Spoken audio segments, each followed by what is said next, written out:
Cool. Welcome everybody to our second public review of PIP drafts. Today we're going to try within 2 hours to go over 3 different PIP drafts. Let's see if we manage. Last time we took an hour each, so could be that one is falling out, but I think we can do it a bit more quicker this time around. And we do them in the order of having been posted in the drafts channel, which means we will starting with Bohemians implementing term limits. Now, of course, for those who are unaware, Council is not here to render judgment on the merits of the proposal. We are just here to check if it is structural the way it should be, if the formatting is correct, if it contains every bit of information we're expecting. And we could look to some extent if this seems damaging to Star Atlas or the DAO itself. But we, of course, also have the foundation to perform that final check from their side. Basically just comparing this right now versus our knowledge base article on how to create a proposal. For those listening at home, this is the link. I just posted in the chat. That you can tag along with basically what we're going to check here. I'm not sure actually, Carlos, I know last time, of course, you had some, what do you call these again? Forms as well, but I mean, not that we necessarily need them, just curious if you made these again or not, but I think we can just basically go over the items we posted on the knowledge base and just see if this lines up.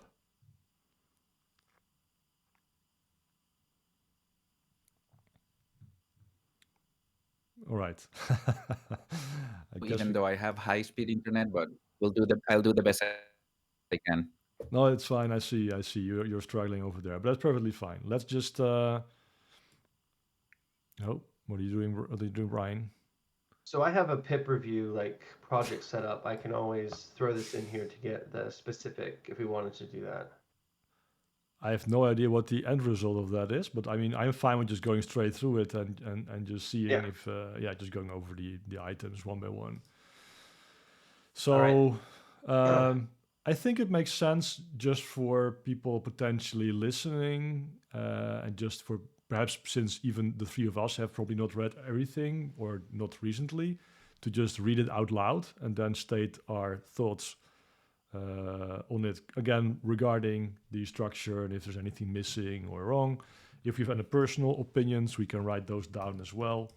But again, that should be more on structure, semantics, formatting, and not so much on the merit of the proposal itself.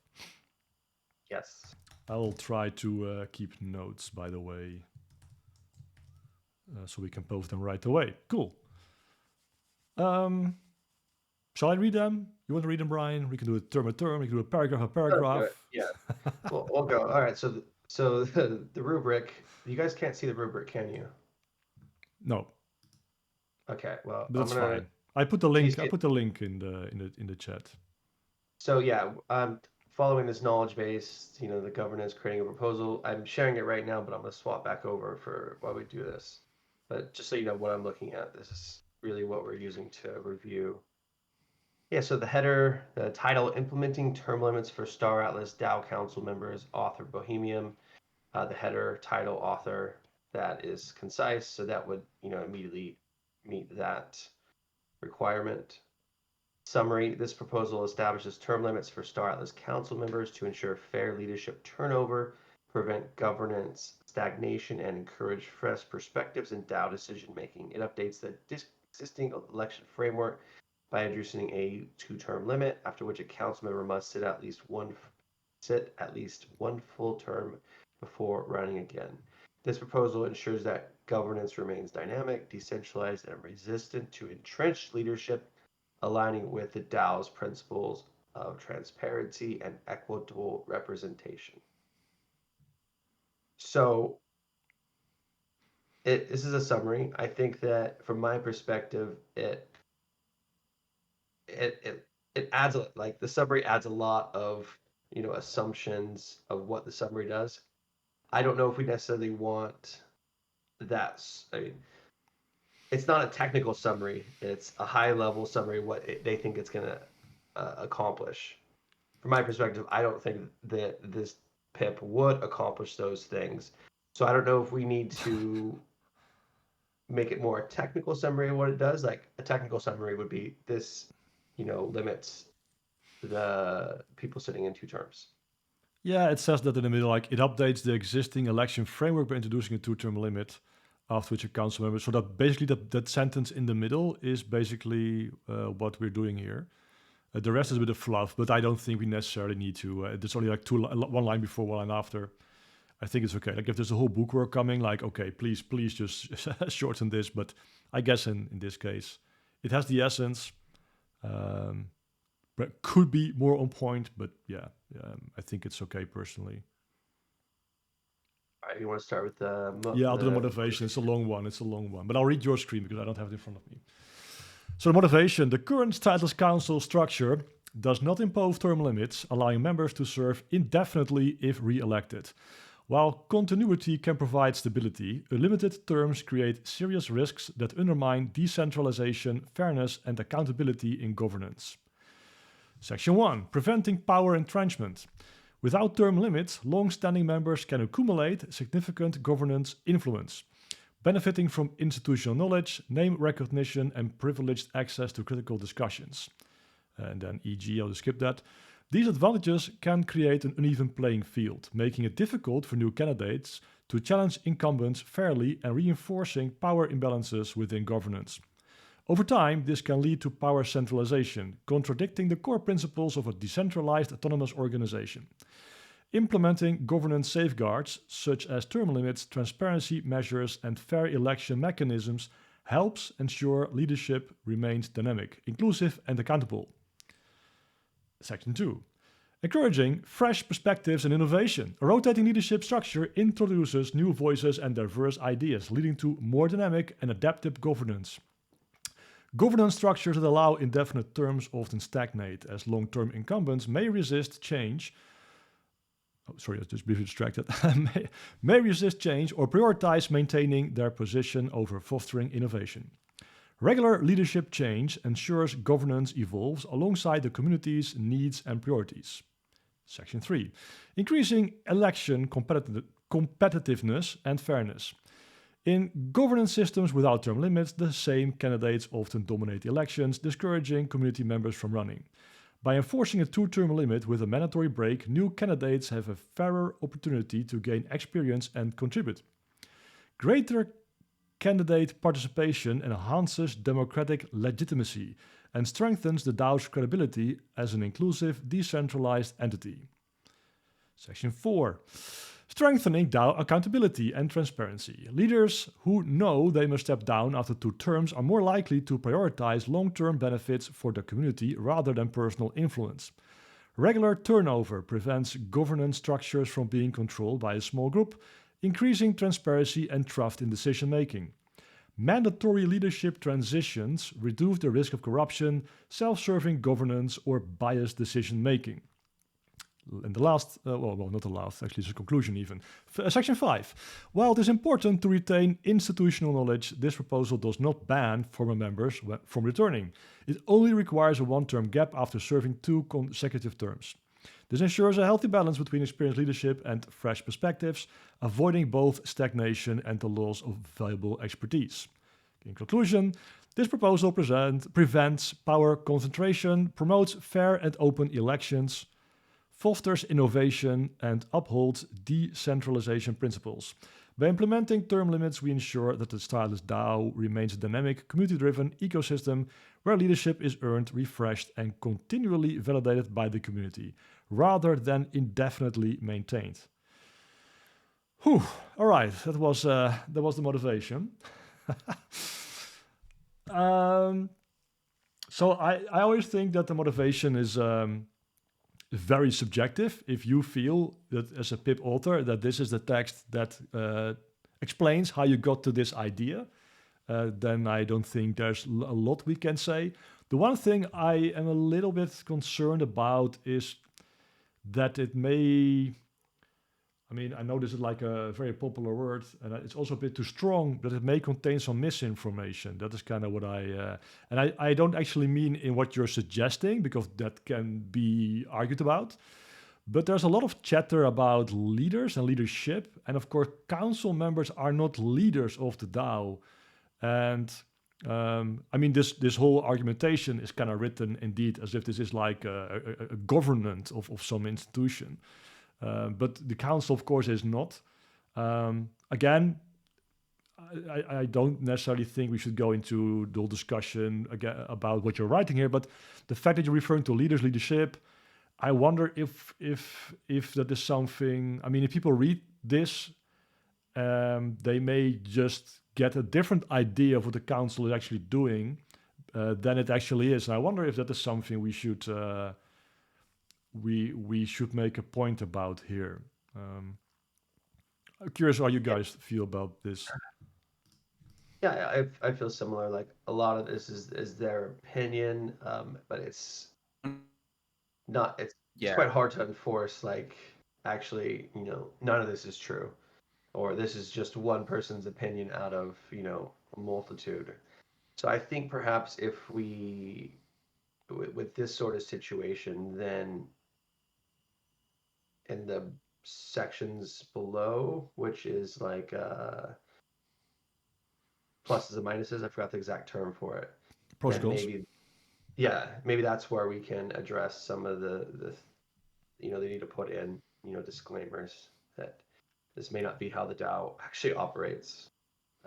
Yeah, that's my and thing. I mean, you can say like, I think the council is the devil and whatever. That doesn't really matter. If that's your motivation for doing this, you can write it down. However, I mean that's clearly a very subjective thing. But this contains so many leadership references. It really the whole context is as if the council is somehow in charge of the DAO or the designated leaders of the DAO, which of course is absolutely not the case. So that's the only thing I wonder about. I mean, I would disagree with you on that. Like, no one else is leading this thing. It's us. Well, yeah, nobody is leading this thing. That's the thing. Nobody's leading. It's a DAO. Nobody's in charge here. I mean, you could do that, right? You could have like a DAO set up where you elect folks who are then actually going to vote on your behalf, basically making them leaders to an extent. But we are not able to do anything with the DAO. We are just here, servants. I still would describe myself than as a leader. But okay, don't want to make it too long. At least a suggestion I would for now give to Bohemian to change the verbiage a little bit, because again, I still feel that people may be put on the wrong foot here, considering what the DAO actually is. But that's my only comment here. Oh, actually, no, wait, I have another comment.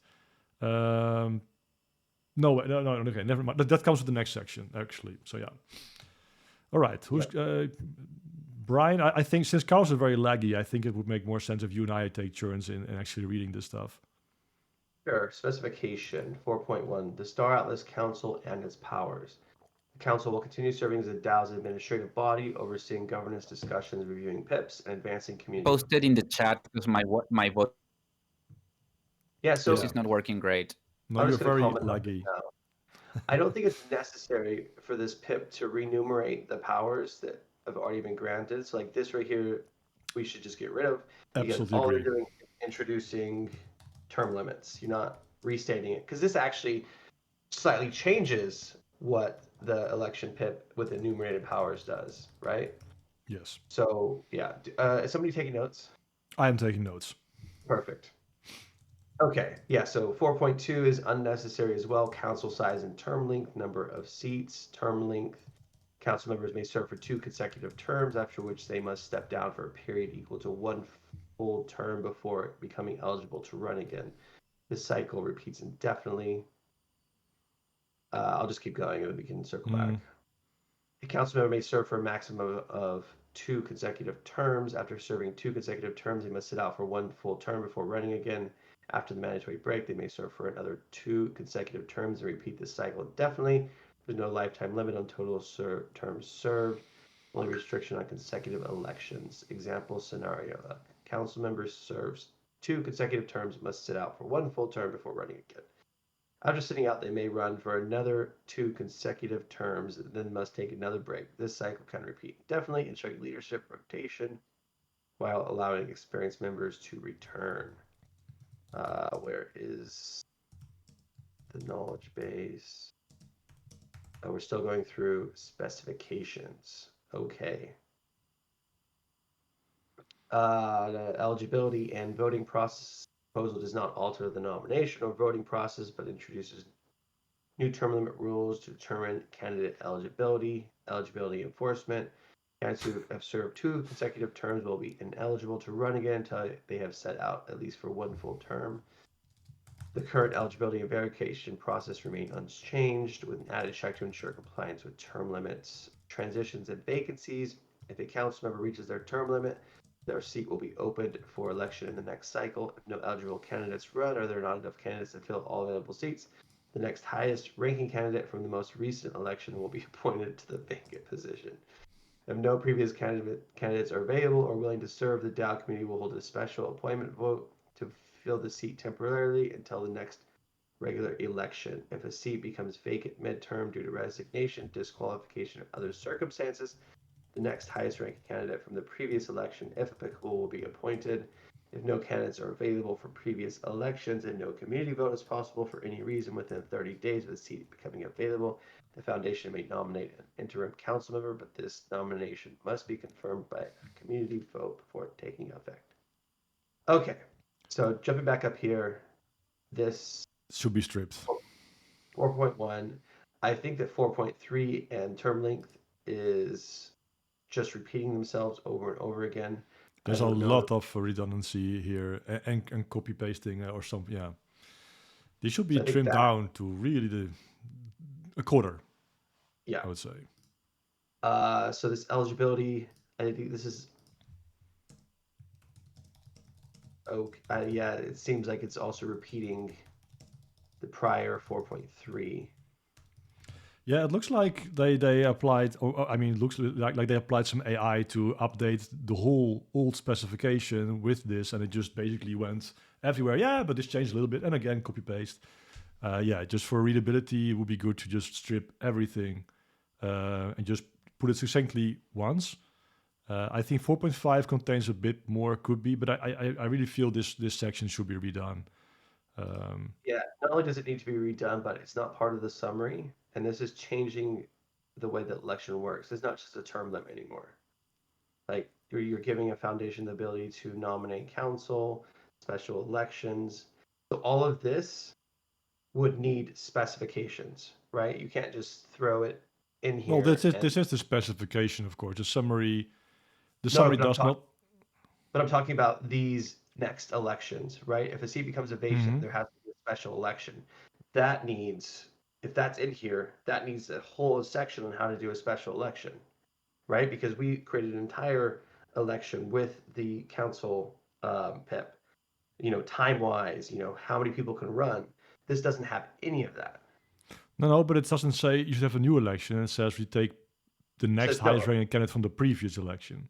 It says if there are no candidates available or willing to serve, plus you can't force the appointment vote. Sorry, yeah, that line, yeah. Right, so appointing somebody from the last election, you don't even know if they want to vote. If they want to do it, they probably don't, or they would have ran again. So then we immediately go on to this special appointment vote, which doesn't have any detail. No, and the titles are just again, these are the titles from the PIP 11, I think, or even PIP 3, I don't know. They should be really reshuffled and made very clear with its own titles and its own specification and specifics. I agree. And so it needs to be moved to the summary as well. Like if you're planning special elections, then a one-liner again. The summary is just the summary is just an introduction, but yeah, one-liner would be good to add. Because the summary should contain a summary of the entire thing, which is term limits, special elections, and foundation nominations. Because that's important to know if somebody is just looking at a high level. Question: Do you see this as replacement? I don't see this as a replacement. I see this as no, it should not replace. Insertion. Yes, it should. This should be an addendum, not a complete replacement of PIP 11, because it's just focusing on one part.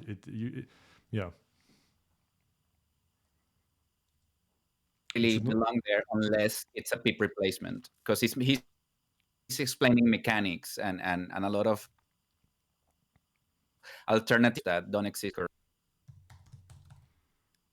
Your voice is really messed up. Sorry, Carlos. Difficult to follow for me.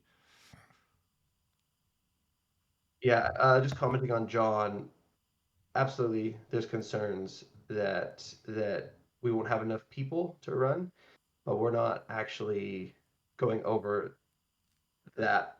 Like, we aren't going over. We're trying to stay just matching the structure, and then I think that the where is the section? I'm going to move this over. So we'll get to.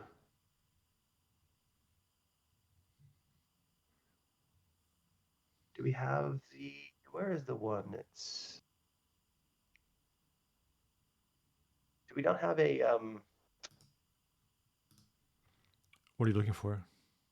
the detriments? I thought we had a detriment section, like what negatives. I guess we don't have that in there. Yeah, that is in here. It's the implementation details contain. Well, I mean, it contains challenges. Challenges, okay. Yes. And we have stakeholder impact, of course. We're negatively affected by this. So, yeah. If we Yeah, need the stakeholder. Sorry, yes. So that stakeholder, that's where I think John's comments need to go. That there might not be people running. Yeah. Stakeholder impact. Yes. So here it is. Sorry, we're already here. Yeah, totally agree, John. And well, one thing, just before we go there, one thing I'm missing in the specification, and actually also just already earlier in this proposal, is a reference to PIP 10. Just saying the former election is a bit vague, and I think it would be very good because you should see this as a standalone addendum. There may be more addendums coming in the future. It would be very nice if they would all back reference the version they are changing. So we can clearly see, okay, this is changing, or like an addendum to PIP 10. So I really like to see that both in the specification and potentially even in the summary already. But I would really like to see a link to what we're talking about so people can actually check that. Yeah. Sure, So. But I also think that it doesn't have to, right? It can literally just say we're adding a term limit because. Yeah, but it would always be good to say we override or we addend change this thing mentioned in PIP 10 because that is the current active version. And then, because in the future we could have like, let's say PIP 15 that, let's say this one passes and then there will be a PIP 15 that will completely eliminate PIP 11 because it rewrites stuff. Then it's important to somehow figure out that PIP 15 came after PIP, whatever, 12, and is again surplacing. I mean, just to have some back references would be good to not have to just check dates, but we can also at least use some pointers like, okay, I'm changing PIP 10. Yeah, so we know PIP 15 supersedes the whole of 10, then also the addendums that have been added to PIP 10. The problem is if you point this PIP to PIP 11, and 15 replaces PIP 11, then this is no longer valid. So that's why we shouldn't. Yeah. You shouldn't. Yeah. You shouldn't point it to. You shouldn't say we're amending PIP 11. You should just say we're adding this term length, like period. No. Okay. Well, I disagree there, but because you want it to go on until it's replaced by something. You just don't want it to be removed because we lost a prior one, right? Because PIP 11 doesn't mention term limits. If you get rid of PIP 11, you also get rid of this PIP if it passes. If you make this contingent on PIP 11. Well, it's PIP 10, by the way, quickly, just so we are all going to do the right one. 11, of course, the election itself. Yeah, well, I don't know. I don't think it will harm. However you see it, I guess it will never harm if you would, yeah, because PIP 10 is the current status quo for all the future council elections. And this is a change to PIP 10. Again, if there will be a PIP 15 that would replace PIP 10, then this should be null and void because it's supplanting the whole of PIP 10. And if it mentions term limits, then that will be the new... but the thing is, it's not replacing anything in PIP 10. It's just adding something. So it doesn't actually need... It is replacing because it says there are no term limits. It's actually changing a line in PIP 10. Actually say that?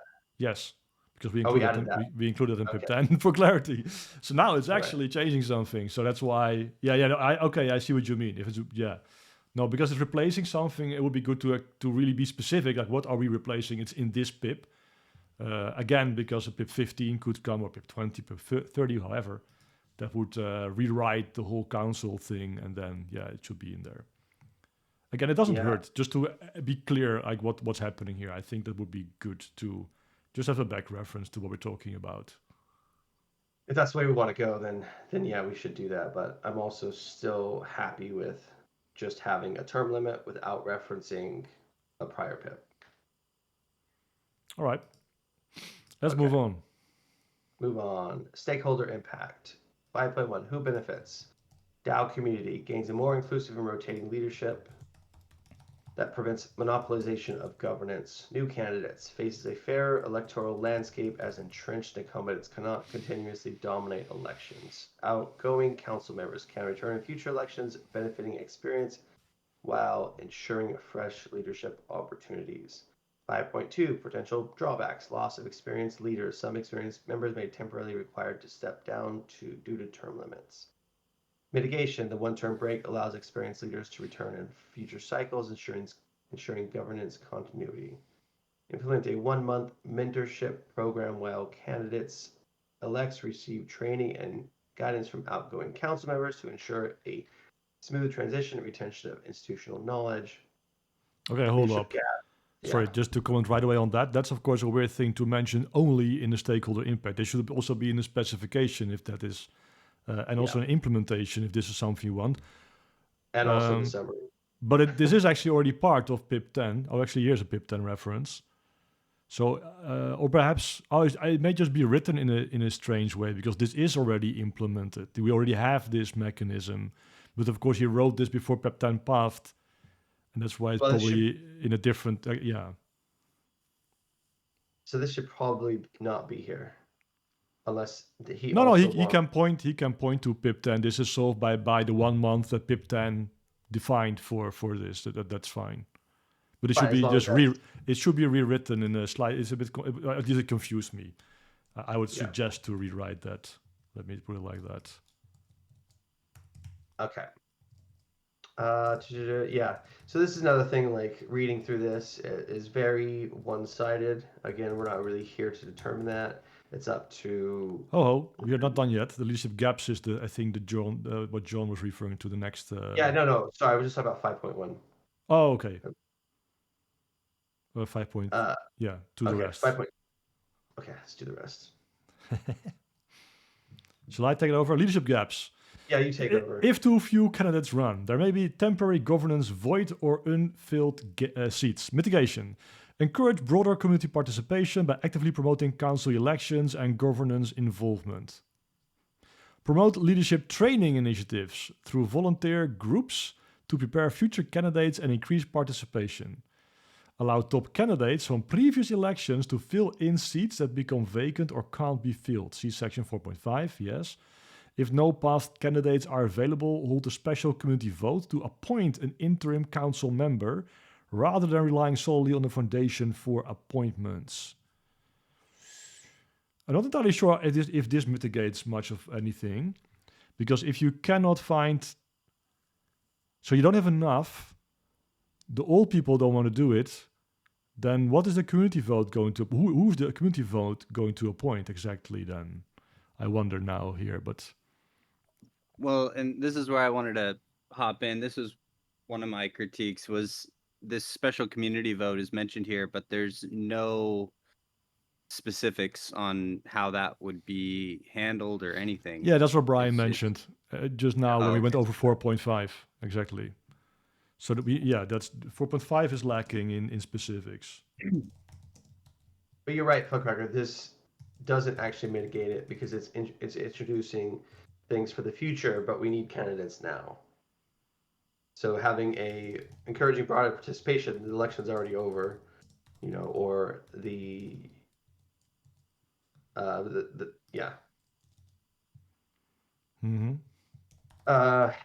So this doesn't really mitigate it. They need to come up with better mitigation. And I think, what was John's comments?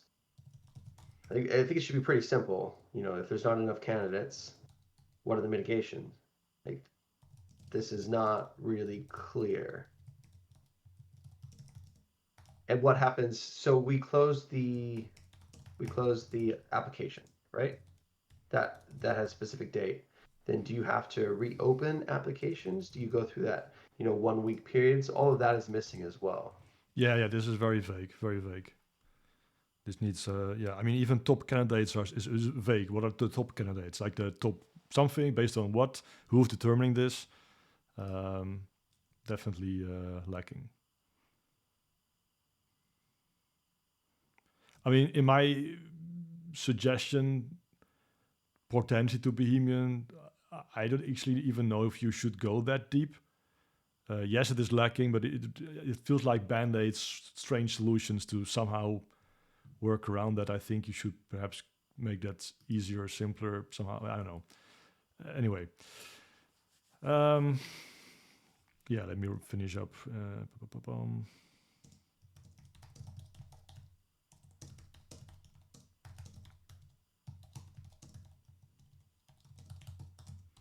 All right.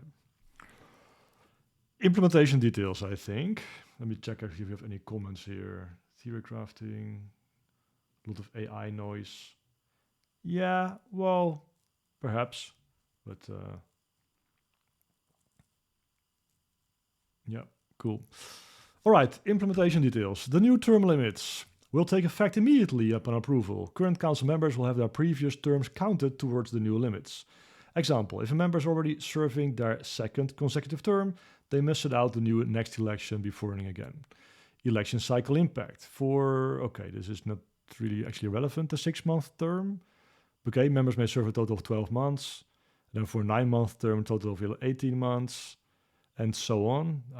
This is confusing. Why is this even relevant? There's just 2 terms. If there's 6 months, 2 months, 9 months, I would just keep it very simple and not go into this. But that may be my personal opinion. I guess it's not really structural, but it's confusing. No, I think so, because we have to read it multiple times. The foundation has to read it. So, cutting out extraneous information. Yeah. But the biggest issue here, where is the rest of the implementation? how can we have such a huge amount of text and then implementation is super small? This is where it should all be defined. This is where I mean, so how are we going about all of this? If it's not in the specification, it should have been here. Yeah, and of course, it should be in both to some extent. So, yeah, there's definitely a lot of information lacking. Most likely in the specification section, but still, I would have, if you have these special elections, then I would like to see a bit more about when those trigger exactly, and that I think should also probably be in the implementation details. Absolutely. Yeah, and it needs to be everything, including getting new nominations. What that period is. Everything that we did in the election PIP, this has to happen again for this special election. Yeah, so parties responsible for each step, technical requirements, challenges and how they will be addressed. Okay, there's a lot of stuff that's perhaps not super applicable here. I agree with that, but nonetheless, yeah, we need more details on procedures and elections. Yep. The cost and resource allocation. Implementing term limits incurs no additional cost beyond administrative updates to the candidate eligibility process. Proposal does not alter the responsibilities of Star Atlas Foundation as established in PIP 3, except for the additional verification step to ensure with term limits. So this needs to be expanded a lot, because there is an enormous additional cost if there's not enough candidates, if we have to do special elections. It's only limited costs if nothing else happens. Yeah, I agree that, I mean, cost, at least in the center resource allocation, we should probably jot down some things like, if all goes well, fine. If stuff does not go well, there are additional resource allocations required, such as, etc. Yeah. Also, it should be, I think, a PIP 10 reference, not a PIP 3 reference here. Well, that sentence just needs to be removed, because they shouldn't be reiterating, Star Atlas powers. Yeah, fair. except for the yeah.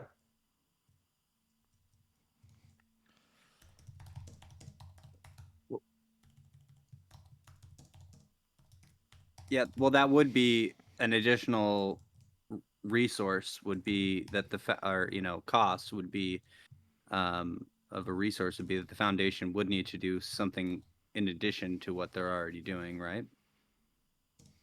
I wouldn't necessarily put it on the foundation. It could be council. Well, whoever is going to be, implementing this limitation onto the collection.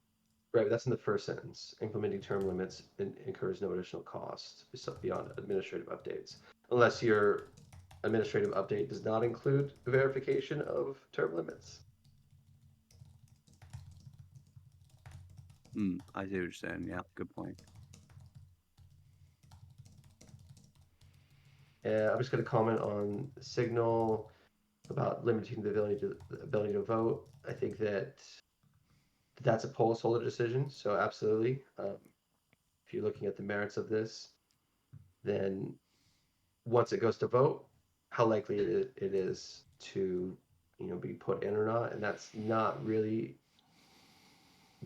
our purview for this. So as much as I also agree with you, we still have to go through the steps. We have opinions, but we're trying to keep them out of this conversation. All right, so additional details then, closing this off. Conflicts of interest. Any council member who would exceed the new term limits upon implementation must step down at the next election cycle. Existing members may still run for re-election if they have not yet exceeded the 2-term limit. This has absolutely nothing to do with conflicts of interest. The conflict of interest section is about you as the proposer. What are your conflicts of interest proposing this? So please strip this. And then earlier versions, this proposal meant PIP 3. This should now be PIP 10. And then not by adding it, but by changing term limits and adjusting the process by which the foundation can fill vacant council seats. And it's actually a good one. So this one line, adding term limits and changing that should actually be part much earlier in this proposal, the summary to begin with, and should just be more expanded upon in the specification and possibly implementation. So it's funny that this is actually the last line where this is super succinct. This is what we're changing. Please, move that back up. But it's interesting because PIP 3 doesn't say that. It says if a winning candidate does not join the council, then the Star Atlas Foundation shall establish procedures to determine replacement members. Is there actually anything in here if there's not enough members? No, I don't think so. But the question, what is in PIP 10? Didn't we slightly change that wording? Because again, it's pointing to PIP 3, but again, PIP 3 is completely old news at this point in time. No, it's up there, second term beyond. I think we also actually, though we may have just rephrased it a little bit. I thought we did more than that.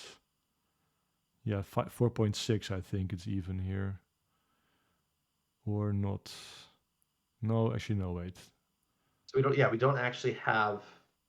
Oh, we have the same. Okay, we have just the same. The foundation may appoint a replacement to serve. Well, I mean, that is fair. So we have not been specific about that either. So if you just want to copy paste that sentence, we can't really judge that. That's perfectly fine. But if you want to be more specific, you have to be more specific and really specify what you're suggesting here, I think. Exactly. What is this referring to? Adjusting the process, like where, which number? I would definitely advise copying that verbiage. Yes, because then you're out. Then we can't say exactly. I wouldn't copy any. If you have to copy it, then just leave it out. Yeah, that's also perfectly fine. Exactly. Yeah. Or just point back to we'll fix this. However, PIP 11 suggested we fix this. Done. I mean, whatever. But yeah. I agree. All right. I made some notes. I have to. Well, actually, I'll probably just move them through AI to polish them for me because they're a bit difficult to read. But I think we should or I don't know. Is there anything more to comment? I think in general that is more or less our comment, right? We can just move on to the next potentially. Did someone Or- go through the rubric just to make sure it was all in there? Yeah, I've been keeping an eye just on our Specifications. version. Oh wait, I still have to actually write down the conflicts of interest remark because I forgot that one.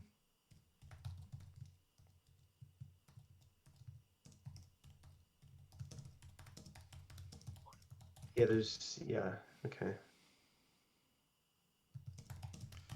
I guess we have to just also change that verbiage on our knowledge base. Perhaps this is the second time I think I saw this go wrong with the conflicts of interest. So may have to be more specific about that one. Well, it's here. Yeah. Yeah. Yeah. Oh, that's true. It's actually in the clarification that's down there. That's fair. Yeah, that's fair. That's fair. Not. Yeah. True. That's actually a very good point. Start with yourself or any parties you represent. Yeah. Cool. All right. Okay, well set with this one. The Raiden one would be the next one.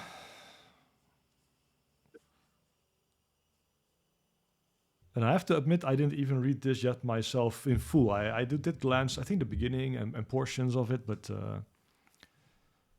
that's perfectly fine. A lot to clean before Yeah, this. I'll start it off. Yeah, go ahead. Header. Tie rebranded as Raiden Systems. Author Raiden Systems, parentheses, developer Rising Sun. Summary. For nearly 2 years, EVI, developed and maintained by Rising Sun, now rebranding to Raiden System, has been a cornerstone of the Star Atlas community. What began as a hobby project with roots in EVE Online quickly transformed into the go-to resource for Sage Labs players, providing real-time updates, strategic fleet planning tools, direct blockchain interaction, and so much more. Throughout every phase and expansion of Starbase, EVI has emerged as an indispensable extension of the Star Atlas experience, reliably bridging gaps between players and the vast, ever-evolving systems of Star Atlas. By committing to EVI full-time, the developer who poured his heart and soul into it aims to deliver continuous feature updates, richer analytic tools, and deeper integration with future Sage releases like C4.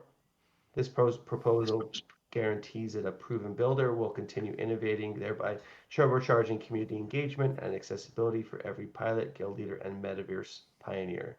In short, supporting this proposal means keeping a passionate, highly skilled contributor laser-focused on enhancing Star Atlas. The benefits ripple outward, sustained high-quality updates, stronger community-driven features, and a stable foundation for the entire Sage gameplay experience. So one thing I would really like to see in every proposal going forward is that it starts with the line, this proposal seeks to. And then just give me a one-liner, two-liner, three-liner, however much you need, what exactly does this proposal want to accomplish? Because this is a lot of text, and it's of course a lot of context, it's some sales, some pitching. It kind of contains it in here, I believe, but it's like indirect. By committing to EVI full-time, the developer who poured his heart seeks to, but I would just really make it more active, like what are you trying to accomplish? That would be my feedback here. Yeah, I agree. There should be a, one sentence summary that they're trying to, become a full-time developer with a DAO paying for it, or paying for their wages to continue this development. But at the same time, I also understand that, not everyone will read the PIP, so they try to get the full PIP, so they try and get, the summary as punchy as possible, and that probably came in a little bit from the PIP ideas as well. But I totally agree with you. Yeah. And then we also decided that we wanted to see total financial payments in the summary as well. I'd forgotten about that. Good, very good point, actually, yes. That should be in the seeks to, right? Seeks to get funding in the order of X to perform activity B or Y or whatever. I mean, yeah, just that one line. I know we talked about actually in the office hours of making a template, and I realized this is just the one line we just put in there, summary. Just finish this sentence. and then we should get somewhere. And you can add additional stuff, sure, if you want to have some context, a small sales page, but I would really like to keep it small. Yeah. You can put it in motivation, like sales pitching and stuff. That is more motivational stuff, I think. We should modify the knowledge base to include a summary of funds. Good What do one. you think about that? Make sure that you include all money up front in the summary. Yeah, include funding summary. I like that. Let me write it down as well.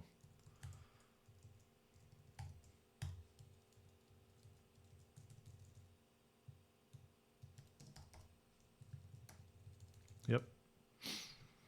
Cool. All right. Motivation. At least I think, right? Yeah, we can move on, I think. This proposal addresses the critical need. Whoa. I'm reading your text. The critical need to secure ongoing and stable development of a core Star Atlas community tool. EVE-I, Raiden Systems, has already demonstrated its value by helping players manage fleets, integrate with the blockchain, and access data in real time. Sustaining and expanding such a tool is paramount for the long-term success of the Star Atlas ecosystem. By aligning the developer's financial security with the DAO's mission, we ensure that EVE-I remains a bedrock of support and innovation for every Star Atlas adventurer. Yeah. I mean, the one line that I, and again, this is more like, yeah, perhaps it's probably too personal, but what does it say here? Oh yeah, that sustaining and expanding such a tool is paramount to the long-term success.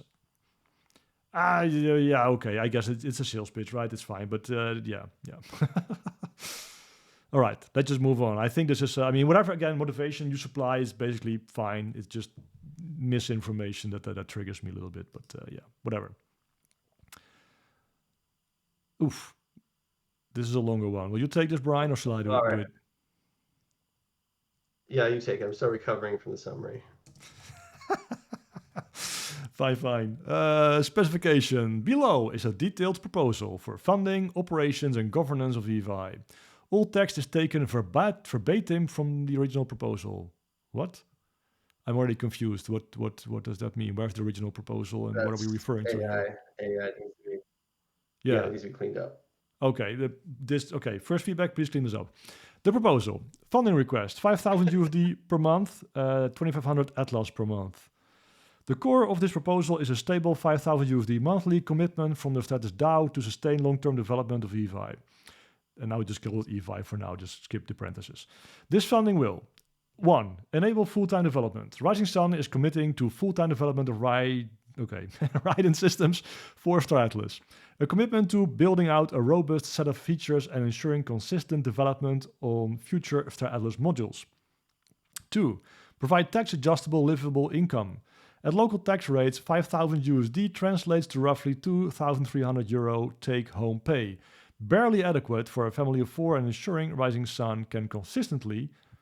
Oh, it should be more like, And ensuring Rising Sun can consistently focus on Star Atlas development. This sentence is a bit weird. 3. Balance needs versus DAO resources. Although Rising Sun initially targeted around 3,000 euro net take-home pay, he has limited his pay to 5,000 USD gross to stay mindful of current Atlas prices and other market conditions. There's probably more to it.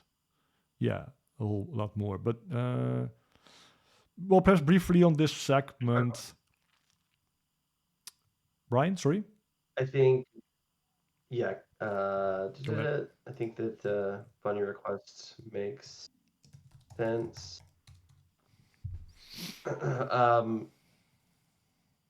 I know that there's roadmaps in here, so I don't want to say that this is not enough information in the full-time development, because I know that it goes into it more, but do you want to see... What is this specification? If that's coming later, then that's coming later. But I would, again, this looks like there's a lot of fluff, perhaps also some AI quirks. Just push them together, shorten it a little, and be concise, especially the specification, because there should be plenty in here. think for this, the funding request, we may want a bit more. So this has 5,000 USD. I did speak to Rising Sun about this, and he doesn't want crypto payments because of the really kind of crazy money laundering rules in Germany. Europe, Germany. He's in Austria. Oh, okay. Didn't know that. Okay. Yeah. So he would prefer 5,000 USD per month. And as you guys know, we don't have that. Actually, we've never made a payment, so we don't really know how that works. But we have spoke with Dan, and Dan has said we can use the Star Atlas finance team to make payments. So I think that's doable, but we'd have to chat with Dan again to see if USD is possible. For the Atlas payment, I think we should do another multi-sig and move it to the council multi-sig that is payable after 1 year, because we don't have a vesting feature. We're not going to build that out, so that the council can just hold on to it for 1 year. Yeah, that's my thought on that.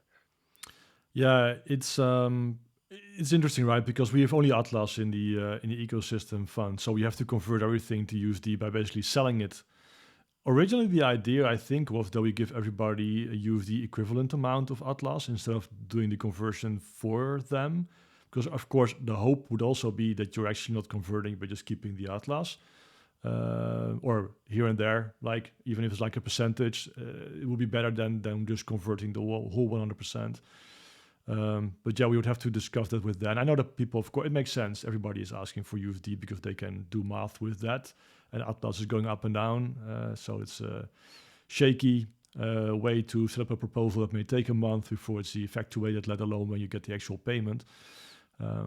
Yeah, we have to double check that. But I mean, yeah, and of course we're running into the issue that we are running in with several other proposals as well concerning the ecosystem fund limitations regarding payment. And this is an ongoing payment, so that is definitely an interesting one. But okay, that's something we will, I guess, pick up later tonight with our meeting. I think we could probably talk about it now, because as it stands, this is out of scope of the ecosystem fund. Yes. So that could reject it immediately. However, it's also not requesting funds from the ecosystem fund. It's just requesting DAO funds. And we're going to talk about that tonight at our meeting. Like, how does a DAO how does a proposal request funds outside of the ecosystem fund? Something else that could be possible is this PIP could include a provision to eliminate the cap for this PIP only. Like, polls holders could also vote for that. Yeah, it's interesting, right? Because we're running into issues. This is not enough money to do anything for anyone, really. The current cap. The way I always interpreted PIP 4, the ecosystem fund, is that money is something that the council and foundation can just freely decide upon. But if there are bigger proposals that need more money outside the ecosystem fund, it would simply require approval from the team. In addition, I mean, the way Michael now posted it seems a bit more strict, and it requires a different PIP to actually unlock that.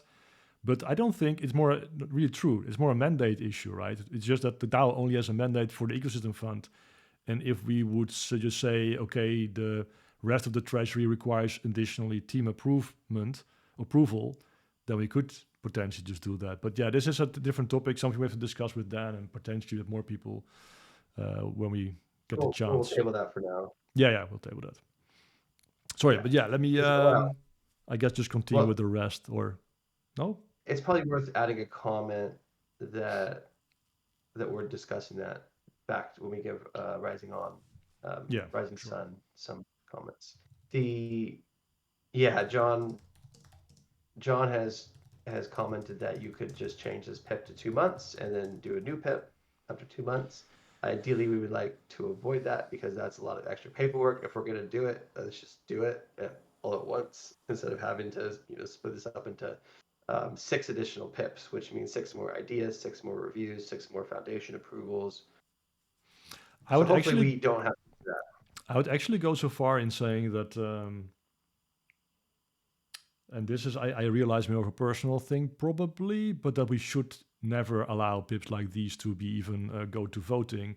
I think similar as to what we do with the foundation, where we say there's a 100K budget to pay them, this should probably just be a term length, like a year, and then we do it again or something like this. And then it will be like Drum Carlos was just saying, like it will be 60K UFD for 1 year of working on this, like something like that, and not just a perpetually ongoing something. But again, that's probably much more in the personal spectrum. We never talked about it, but I think that's also why the team originally, of course, the foundation set up these arrangements. Like every year, we wire this or we reserve this amount. I think that would make more sense. But anyway, sorry, that's probably Nothing more personal. should be perpetual, in my opinion. No, exactly. So It's probably Jamie- something we have to discuss in our meeting later on. But just yeah. Okay. Cool. At least we should make a comment that we're discussing it to the Yeah. author. Yes. Okay, Alright, automatic funding reductions. As part of Risingun's development plan, he will continuously seek funding through business development and external sources in order to be self-sufficient, not require DAO funding. DAO funding is necessary during the build-out of the Star Atlas ecosystem, but is not anticipated to create an indefinite lifeline. Every 3 months, the developer will provide a brief report on external revenue from the GoldenEye subscription program and any future sources.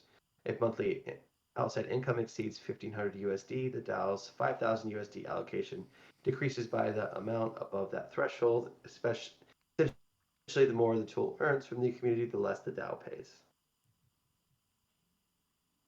Yeah, I think that is fine. Yeah, I agree. Though I would, this is the specification section, right? Yeah.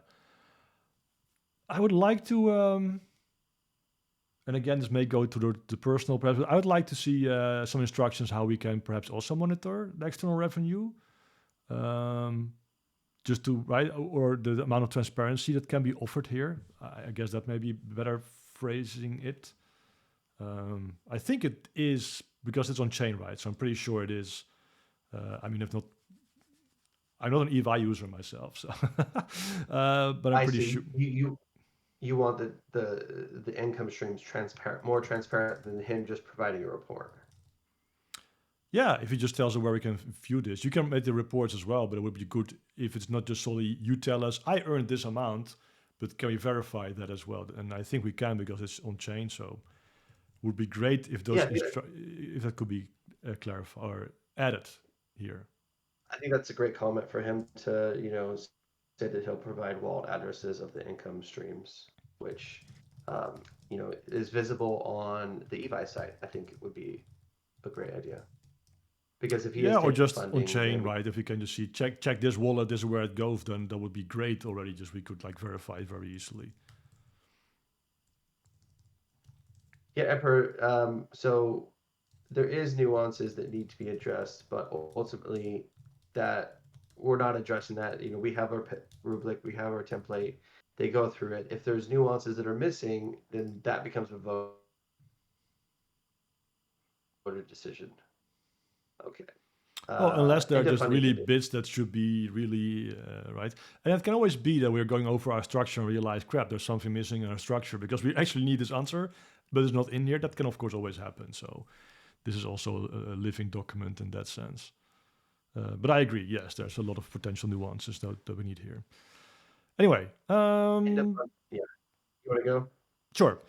End of funding conditions. 1. Immediate cessation. Payments stop if EVI ceases to function, is no longer maintained, or if there is an extended communication blackout without reason. 2. Longer-term cessation. After 9 months of continuous support, the DAO may propose a formal vote to end funding with a 3-month notice period.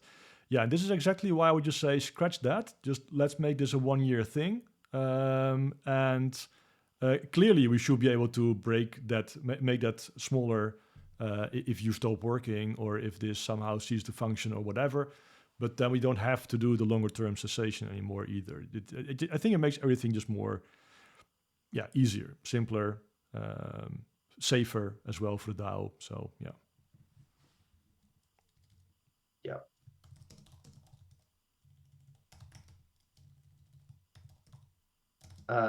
Drum, I hear you. But those are definitely personal opinions, because I think that, protecting the DAO is one thing, but we also need to spend money to enhance the ecosystem. That's what the money's for. If it just sits in the DAO, then nothing happens. Nothing is accomplished. I started responding to his chat. Perfect. I mean, again, I have some personal. I think somebody else mentioned this very briefly. I would like to see more of a roadmap. There was a roadmap you mentioned somewhere, or was there? Is there a roadmap somewhere? Down. Okay, cool. Never mind. Okay. In the implementation details. All right. Okay, stakeholder impacts. Players and guild leaders gain continuous access to a high-quality tool that simplifies fleet management, strategic planning, and real-time blockchain interactions. This fosters deeper engagement and a richer gameplay experience. Star Atlas DAO invests in a builder with proven track record, ensuring the community continues to receive essential enhancements and innovations that keep Star Atlas growing and thriving.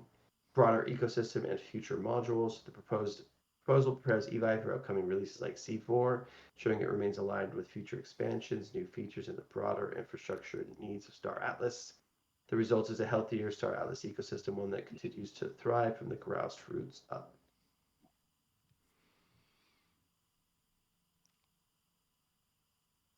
Yeah, I think cost should be in here. No, not in the stakeholder impact. Okay. No. Okay.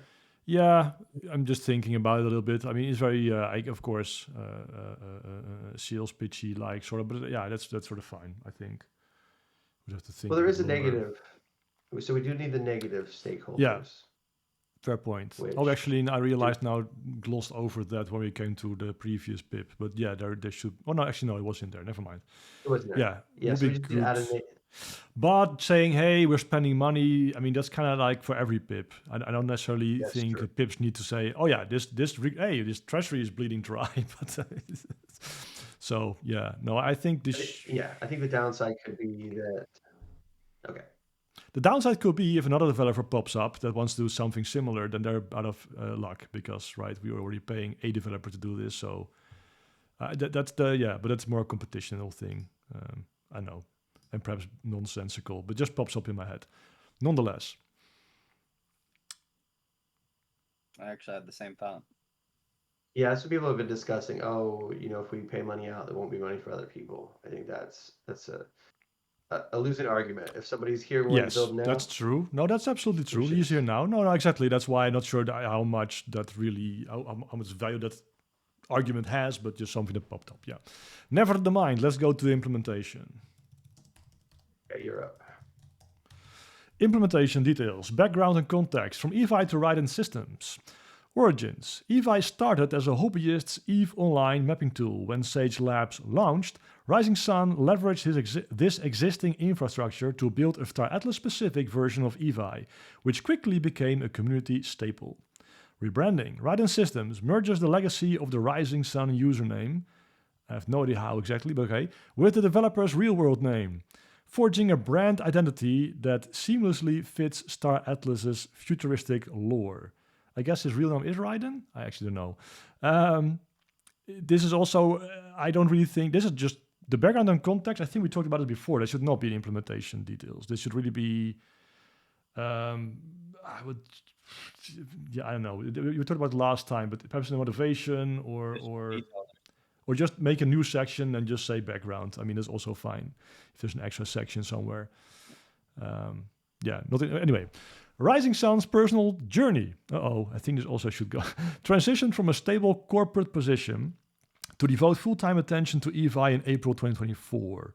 With 2 children, aged 10 and 13, plus household obligations, the lack of a steady paycheck poses increasing financial strain. That's definitely a motivation. Forming Raiden Systems as a legitimate business is the path to making this passion sustainable. yeah, I think you should move the whole top two sections straight into motivation. Current income streams. GoldenEye support about 225 USD monthly from 28 wallets. StarPath referral adds 285 USD in the same period, totaling 510 USD per month, about 340 euro net once converted in text. You get it, Michelle? Server costs and infrastructure. Low overhead, 25 euro per month thanks to the status provided free RPC usage, plus minimal server fees. Still existing income falls short of sustaining full-time development. Yeah, makes sense. So the current income... No, that's fine. I'm just wondering the current income streams. Still feel that this whole top section should go to motivation, including this. Because this is not really implementation detail either. Roadmap and deliverables. Now we're getting somewhere. Short-term goals. Enhanced Sage commands. Continuously expand and improve command sets to align with Sage's evolving features. UI upgrades. Create more intuitive fleet management tools on EVI and thorough data displays guided by community feedback. All right. So the Sage commands is the ability to issue commands through the EVI. Figure as much. Just in case people aren't aware. Yeah, no thanks. Yeah, from context, but yeah. Yeah, I mean, it's of course very vague, both of these topics, but okay, that's as it is. Long-term vision, C4 integration, develop robust new systems for future Sage expansions, ensuring every facet of gameplay can be accessed and optimized via EVI. Combat, sovereignty, and duck.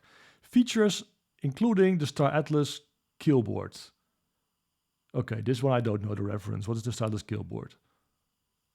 It's EVE Online has a killboard. I think it's like a bounty system or something. So EVE Online. It's like a player-to-player bounty system. I would imagine. No. It's so EVE Online has a kill board that records every single kill in the galaxy. Oh, nice. Calculates all of the value of everything that was inside the cargo, the modules, the ship. So it destroys it and then it posts it to like an online board that's a player can see everything they've killed for the entire. Yeah, no, thanks for that clarification. But I would definitely suggest that I add that clarification because I have no idea what we're talking about here. That's a good idea, yeah. Let me write it very quickly down because I also try to take notes. Add definition, I guess. So I'm seeing a lot of comments on whether this is a good idea or not. I would say save those comments for the PIP draft. I mean, you can save them here, but they're going to get lost. If you don't think this is a good idea, just because it's not a good idea, then put that in PIP drafts. Yeah, exactly. And again, we're trying not to render judgment, and we're human, so we may fail here and there, but we're trying. So, hey, do with that what you want. But if you have any considerations yourself, please post them indeed in the thread. That's what it's for. And then the creator can comment on that, or other people can pick it up. And all right. I was at long-term vision, smart analytics. Explore advanced algorithms to suggest profitable uses of in-game assets, maximizing earnings and strategic advantages. Well, I guess offering its users the maximizing earnings. Yeah. All right. I think you would need to add in something about the method of funding, like how he plans to, like the money will be sold from Atlas to USDC and then wired. However that goes needs to be added in here as well. I think so. Yeah, Brian mentioned that earlier, but I agree. It's that should be either here or in probably in here. Though cost, it's a bit because this is all more specification still. I really expected this in the specification. That's why I was wondering where this roadmap now was, because this is super. I mean, pretty vague still. This is not really implementation. Implementation, I guess. Yeah, it's okay. It's ambiguous. I would assume that implementation is him building. Yeah, so he is responsible for building technical requirements or changes. I mean, because that's of course the thing with this whole PIP. It's relatively vague as to what exactly is going to be delivered. I mean, just stuff. I mean, the C4 and the Sage commands. That is more concrete. I do get that.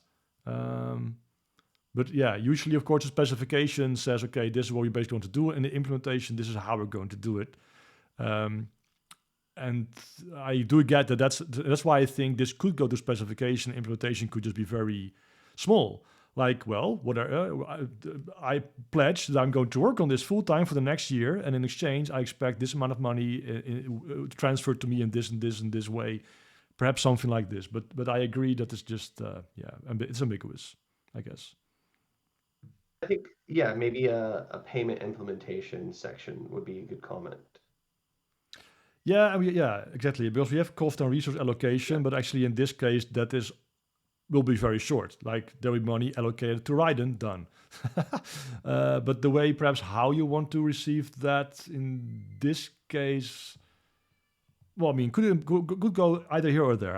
Yeah, but it should be somewhere. But anyway, we haven't reached that yet, so perhaps it is in there. I realize. So the last part, just to finish this section, is reporting.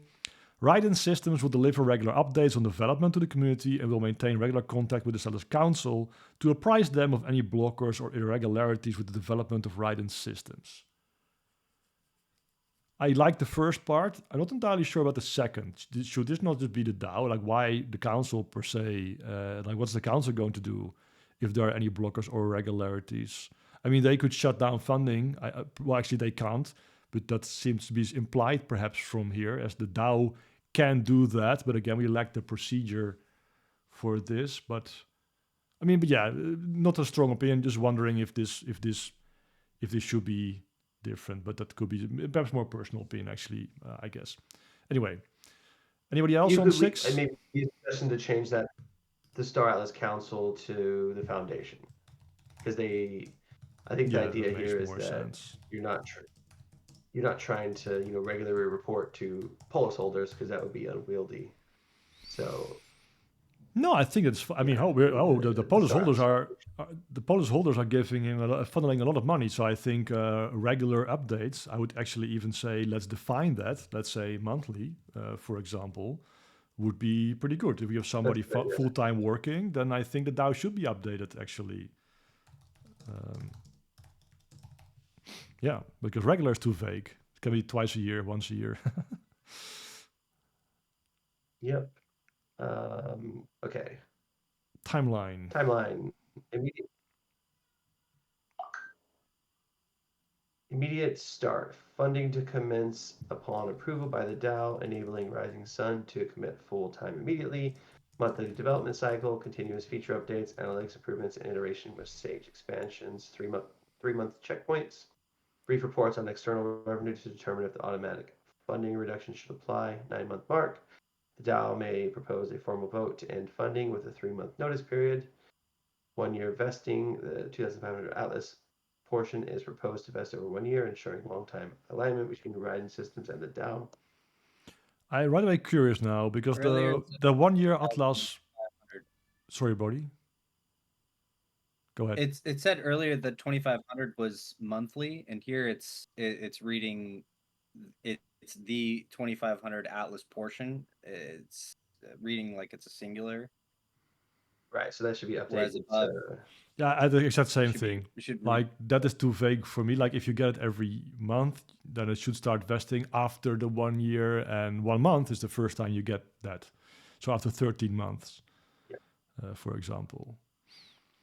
Otherwise, yeah, timeline. Again, I get that there's not so much for him to really say on that. But again, I would like to see probably...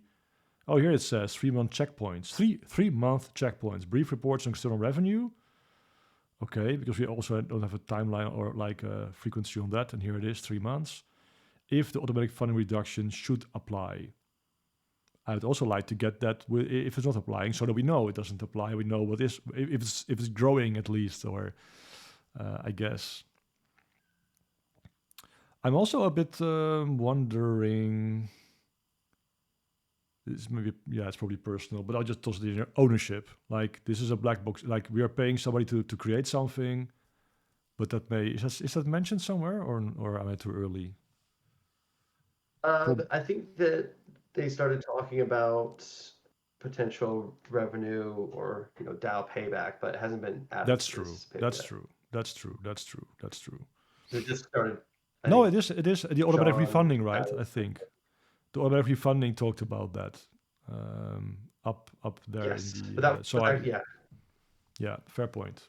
but there's even Y- more. Like I think Wagner mentioned some sort of revenue payback, and then John did one on Theo, and kind of Yeah. Yeah. Um, Cool. but All right. of course, that's up to the author, because really a lot of this is just what can they, they're getting money. Like, what do they need to get back to get Polish voters to vote yes? Yeah. No, that's absolutely true. It's really Exactly. Exactly.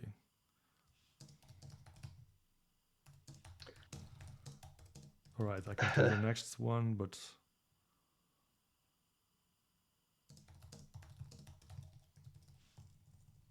All right. Cost and resource allocation.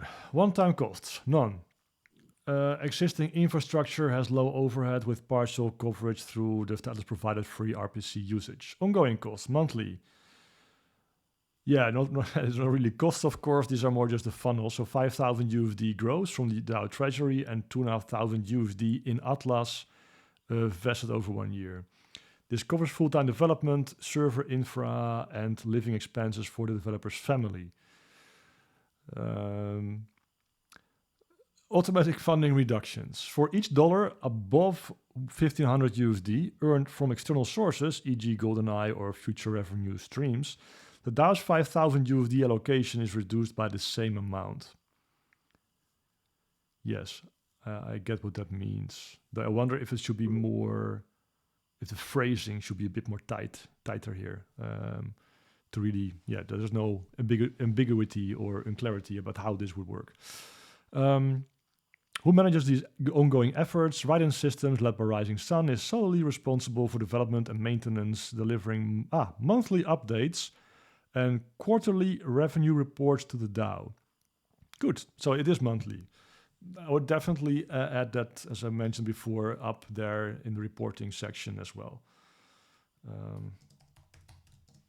But that's good to read. Oh, somebody did conflicts of interest correctly. 9 additional details. Conflicts of interest. None explicitly disclosed beyond the fact that the author is the direct recipient of the funds. The developer commits to open communication and regular reporting to mitigate any perceived conflicts. Earlier versions. No earlier proposal versions have been formally submitted or rejected. This is the first iteration of this funding request. Summary. By securing a 5,000 USD monthly payment, a monthly 1-year vested $2,500 Atlas with a built-in reduction mechanism if user-based income grows, Raiden Systems can operate full-time in service to Star Atlas. This arrangement keeps the funding risk manageable for the DAO while empowering a dedicated battle-tested builder to deliver timely, community-driven enhancements. Players at every level, from new arrivals to guild leadership, will benefit from an ecosystem that's richer, more accessible, and more efficient to navigate. In essence, this proposal is a strategic investment in one of Star Atlas's community's strongest pillars. With stable DAO backing, Raiden Systems will remain a bedrock of support and innovation, ensuring Star Atlas continues to thrive in a bold, player-powered future. Yeah, this is the kind of stuff you get when you let AI generate your PIP. I would suggest to merge that conclusion with your summary and make something nice out of it and strip it from the PIP, because it basically is a summary. But again, I would really like to see it start with this proposal seeks to -- whatever .. fund blah blah blah something. But yeah, anyway, I see. So, yeah, go ahead, Brian. I would make a comment. I see a lot of comments on $5,000. I normally wouldn't.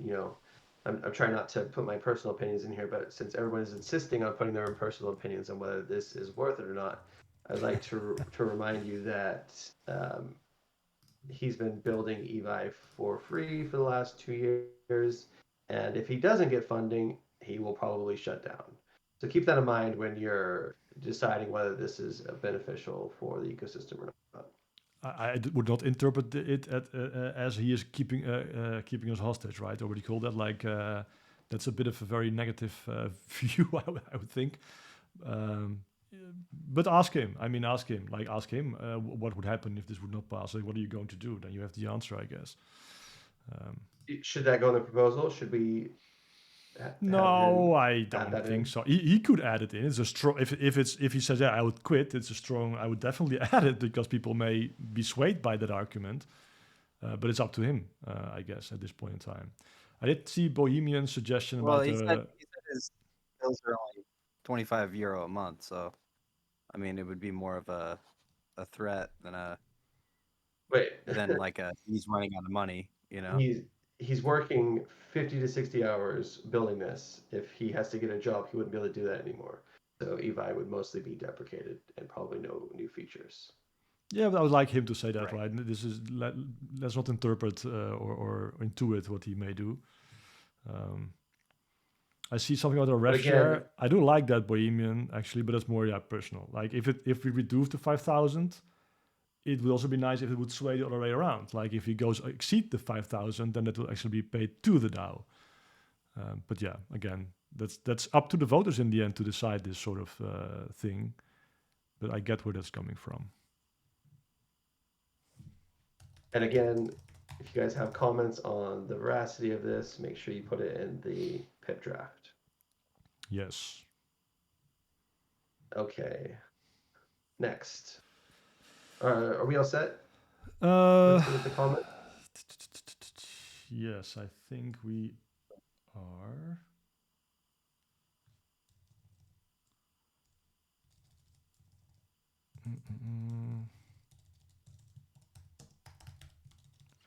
I do have a hard stop in 22 minutes, by the way, which also will kill the recording, I realize. Yeah. So let's just try this. Yeah, let's try and go quickly. Oh, I have a doc of it. Let's see how many pages it is.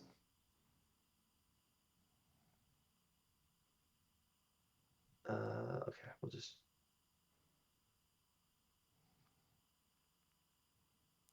Is this the idea? Oh, it's the idea.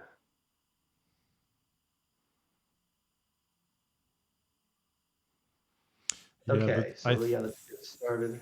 It's but it's a document, right? This is not the actual draft, I think. It doesn't start with the summary, etc. So yeah. I think give me 1 sec. Here is the PIP draft. Can you see my screen? Yes. If you could zoom in a little bit, this is a bit small text. Yeah. Okay, deepening Theo integration into the remember we're all Brian.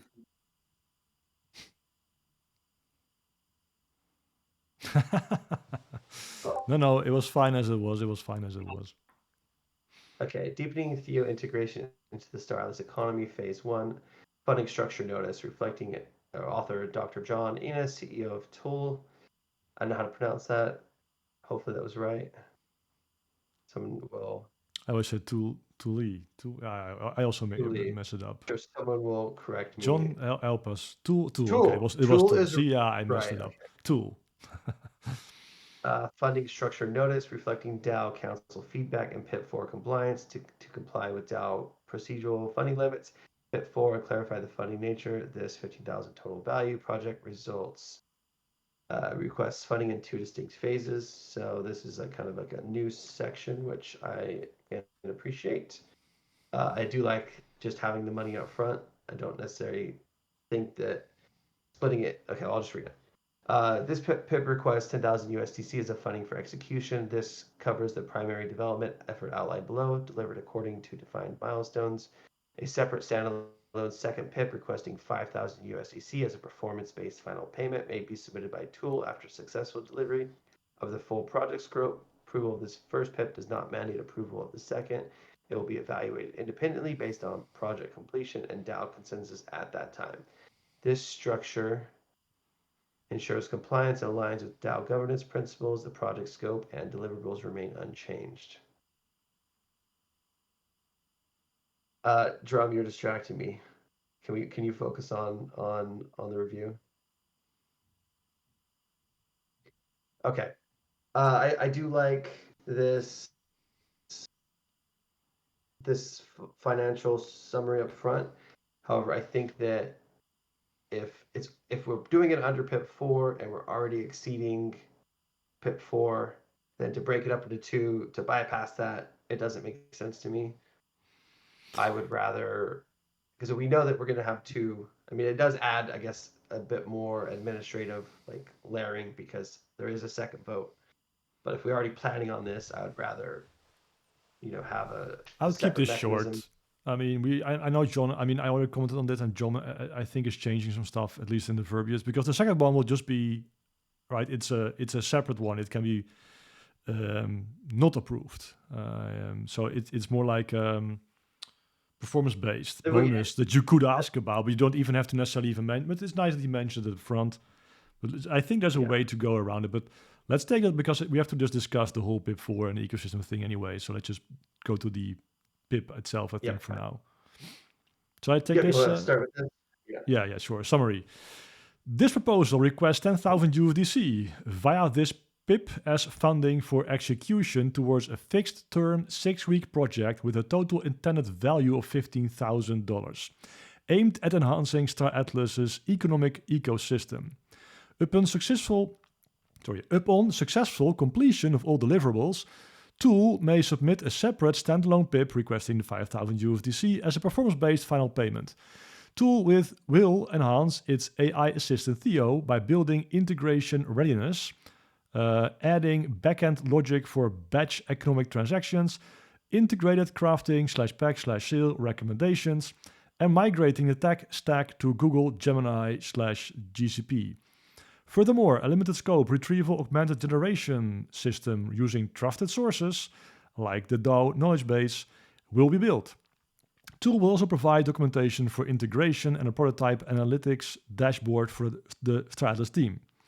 While Tool delivers an integration-ready enhanced Theo, also available via web, the final in-game implementation timeline depends on the Star Atlas team. Critically, this proposal includes a mechanism where 100% of future transaction fees generated via Theo return to the DAO until the total grant amount received, up to 10,000, is repaid, followed by an ongoing 20% revenue share. I really like that last bit, by the way, as a personal thing, but there's a lot of technicality in here. This is very difficult for people to probably understand, but it is complete. I mean, I can follow. It is complete. I would at most suggest to Eli 5 it a little bit, so people actually know what you are trying to do. I do realize it becomes twice as long, but I still think that may be practical here. Yeah. We might suggest, so just a suggestion, I guess, but yeah. Or I say Eli 5, Eli 18 or whatever, but anyway. Do you want 2 summaries? Elo 5 summary and then a technical summary? Well, perhaps. You could do that. We could do technical summary. Yeah, you can, exactly. For the folks who understand AI or like are working in that field, this is fine. But if not, it's very technical. But other than that, yeah. Checks all the boxes. It says what it wants. It even says how it's going to pay it back, which I like, and the revenue share. And then it says we're going to do it in a 6-week time period. I mean, I'm not entirely sure with the total intended value what that actually means. I mean, it feels superfluous to me. It has no meaning to me. But anyway, upon successful completion, yeah, Tool may submit a separate standalone fine. We talked about it before. Yeah, seems fine to me. And now we get context again, which is fine. I'm fine with people. I'm fine. I think we are fine with adding additional just sections that you feel add to the PIP, like some background or some other stuff. So, yeah. So I also just do that about Theo thing. So Theo, Tool's AI-powered economic assistant currently provides Star Atlas players with explanations of game mechanics, lore, and items using general knowledge and web searches.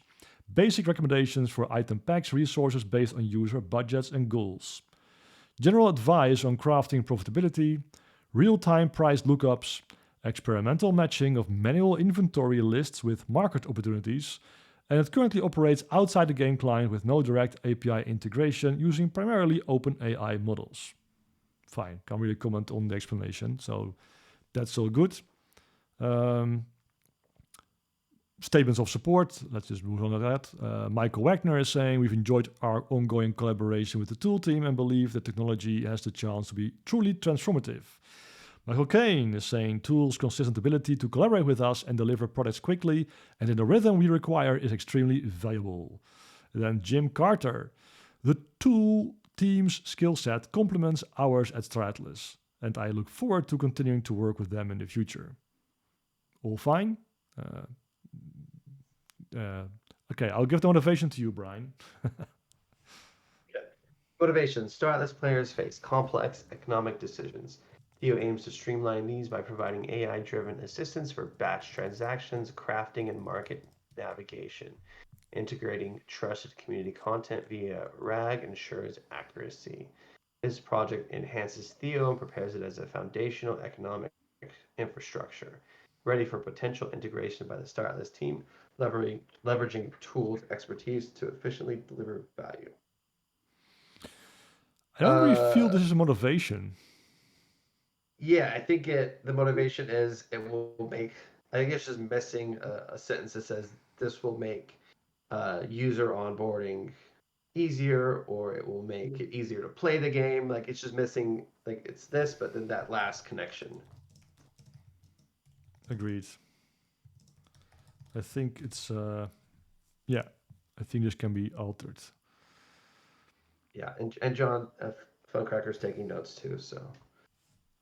Yeah, and I'll probably have to check the whole video as well again before I can actually deliver them to you. So the fastest is to just check the video, the recording. Yeah, John, it doesn't need to have a simple explanation, right? It's that you can be as simple or as complicated as you want. That's more like a personal preference. You want to sell it. To the author to decide. You can bedazzle people with technical terms, but I again would suggest that you would Eli 18 or 12 or whatever. But you don't have to. No. Again, the summary, it's fine. It's just very technical. Okay, specification. This proposal seeks to deliver the following within a 6-week time frame. Build integration readiness. Develop foundational API MCP connections for the Star Atlas DAO Star Atlas interaction method TBD with SA team. Enhance DAO core backend batch transaction staging logic. Build capability to formulate multiple buy-sell orders for player wallet signing via existing SA contracts. Integrating crafting recommendation logic. Build improved logic for personal crafting advice using market data plus minus permissioned inventory data.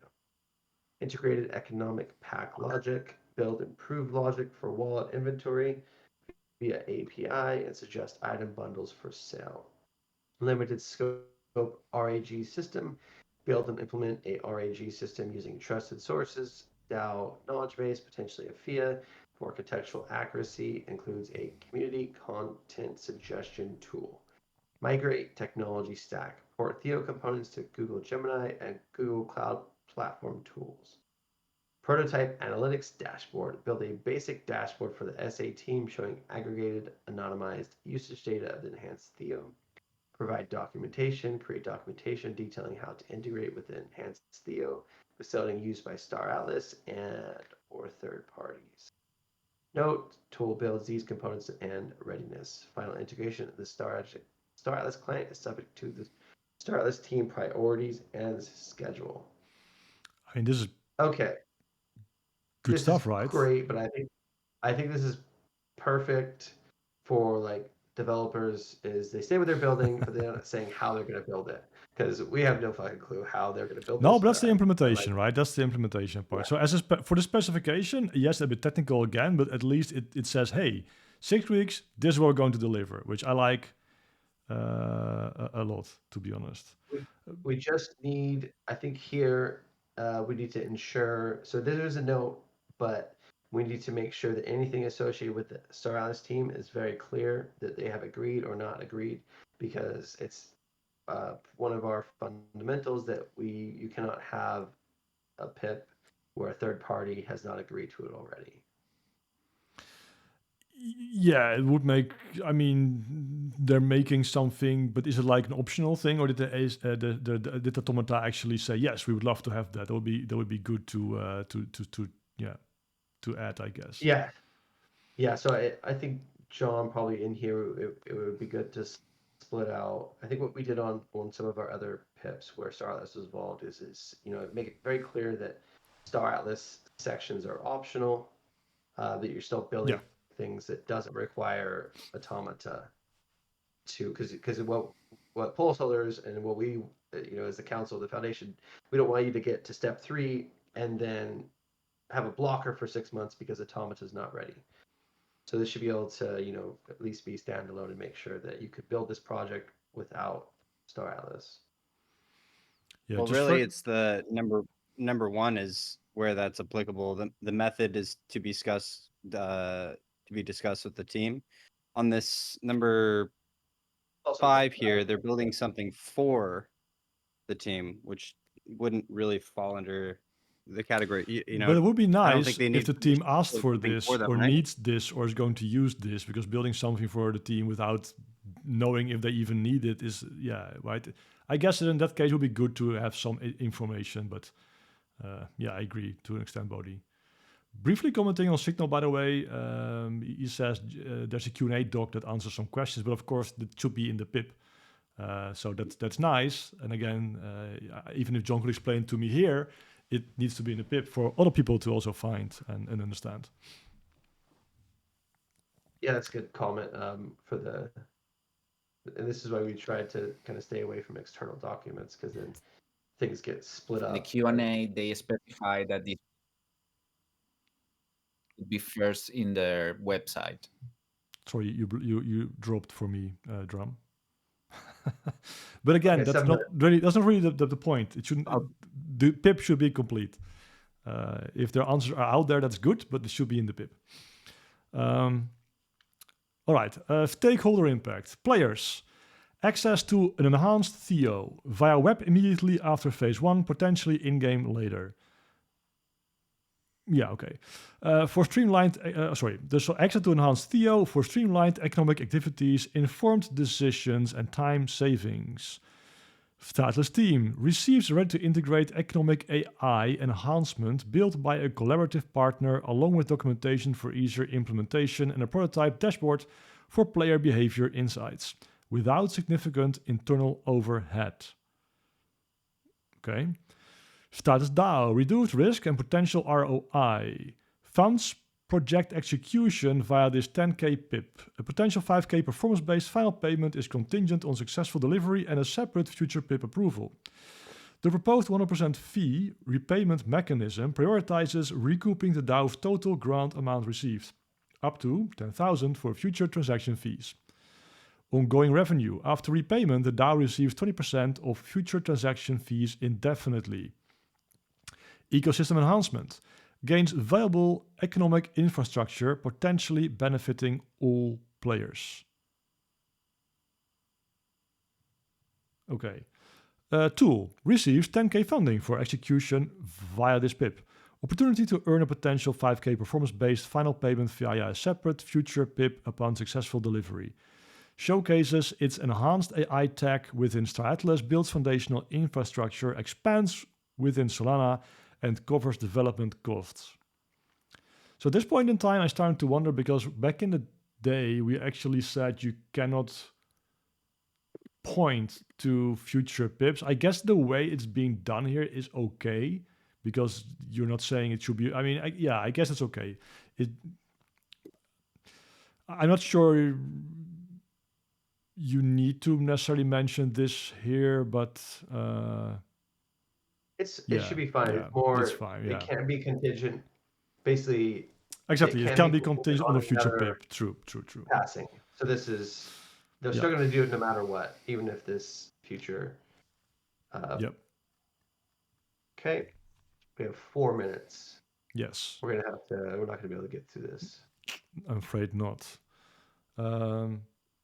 Perhaps we should just break here for now and spend those 4 minutes. I don't know if you want to write any summaries or perhaps some questions from John or Bohemian, or I don't think Ryden and Rising Sun is here, but do you have any questions you would like us to answer over the next 4 minutes? I don't think we can pull you up to stage, so you would probably have to type. I see John is asking that, but I don't think... Shadex, are you still with us? Can you add John to the stage, perhaps? If you can go ahead. If not, then sorry, John. We need to ensure that we have somebody with the correct... Oh, John left. Oh, he is a speaker. Never mind. I'm You are here. here. Cool. Here. John, go ahead. Bring it. Great. Well, I think that we should rescope this and make it so it just fits into 10K. And that's one thing I'm getting out of it. Because of the... Sure. That's for sure one thing I'll smart. go away and do. And then, so we'll just have it be... and just make it 10K and reduce some things and move things to the roadmap. We can combine the Q&A answers into the PIP so people don't have 2 documents to look at. And I think we can definitely sell the benefit more at the beginning. I mean, I'm the nerd, so I wrote a nerdy motivation. No, Here's it's what's fine. technically Again, interesting about this project. Carlos is saying it but is one of the best PIPs we have reviewed in content and structure, and I do agree. It's just that it could be dumbed down a little bit, perhaps, for some of the audience, right? So yeah. But I agree. Now, people should know the history here. Go ahead. I would say that I wouldn't necessarily refactor it, because just like in American law, we need a test case to see what happens when somebody requests over 10,000 to do something. But we have those. We're gonna have that conversation tonight at the DAO Council meeting. So I wouldn't say like revamp everything for that. I would hold off for now, because it could be as simple as we lift the 5% limitation if you build it to your PIP. As far as the history with the team, if I can just say this really quickly, that DAO has been live since early last summer, I believe, and starter packs were a request that came from the Star Atlas team, and so we put that up. We actually, before we even had Theo, we've had starter packs at the team's request. It may be for more than a year now, and then we added Theo, and then we met Ronald at Breakpoint. We started to add AFIA packs into there. And we talk to the team regularly. Hamza is working on a project for them right now that I don't know if I can share exactly what it is that he's doing, but you'll see it very soon. So we work with them all the time, and they're definitely interested in Theo being this economic bot that they can talk to as they build out their AI tools when they have a request. You guys are probably familiar with like MCP, Model Context Protocol, is this kind of universal interface for agents to talk to each other.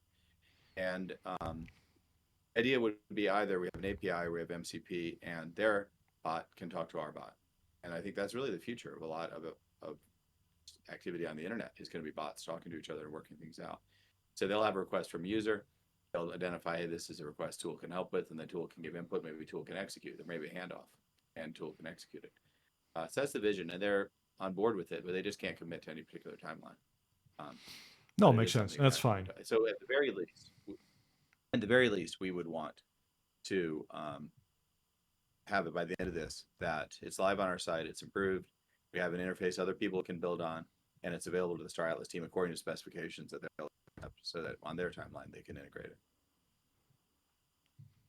Cool. Yeah. Okay. So perfect. Any other questions for me while I'm here? Comments? No, we have to wrap it up, I'm afraid. I have another obligation, another meeting I have to jump into. But we'll try to, let's see if we have a follow-up on this, or we wrap this up in private, because these things are more like a bonus.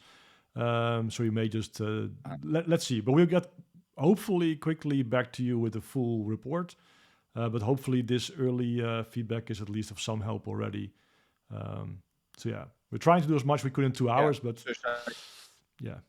always need a bit Should more I just time. sit tight? So I won't make any changes. I Yeah. just leave it alone, and you guys will let me know. Yeah, but I'm not Yes. sure Got it. if we have a chance to meet Dan tonight, to be honest. I mean, I say tonight in Europe over here. I'm not sure how quickly we would be able to get any feedback. So I'm not sure. I mean, the easiest, the smoothest path to move forward is either leave it like what you have with the, let's say, the bonus PIP. But if you want to have more security or more guarantee, you could, of course, always split it in several pips and just say, okay, this is a 10K pip, this is a 5K pip. I split it in 2/3 and 1/3. I mean, that's making a pip smaller is always good. The amount goes down, but also it's easier for the DAO to say, well, this is functionality I care about, and this is functionality I care less about. So I think it always increases the odds of at least getting something through.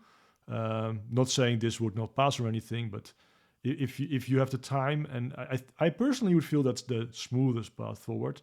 Or again, leave it like this, where you have a second bonus pip, with a bit bigger risk to you because it comes later, and people may say, well, actually, I was not so impressed, so no. I mean, could happen, right? So it's a bit of a... I don't think we're going to very easily move to a system where we could get 15,000 in one go. I don't think so. So again, if speed of the essence, I would try to, find a solution to keep the ball rolling at this point in time with the current rule set. I gotta drop. Thanks, guys. Yeah. Is this Same. is this chat going to stay open? People have questions. Will the chat stay open so I can answer questions, or when you? Yeah. I think the chat will stay open. You can stay here if you want. I'm just stopping the recording, unfortunately, Okay, I'll and stay dropping here. off myself. You can stay here for sure. All right. Bye, guys. Thanks, everybody. Okay. Thanks, John. Thanks, everybody, for being here. And until next time.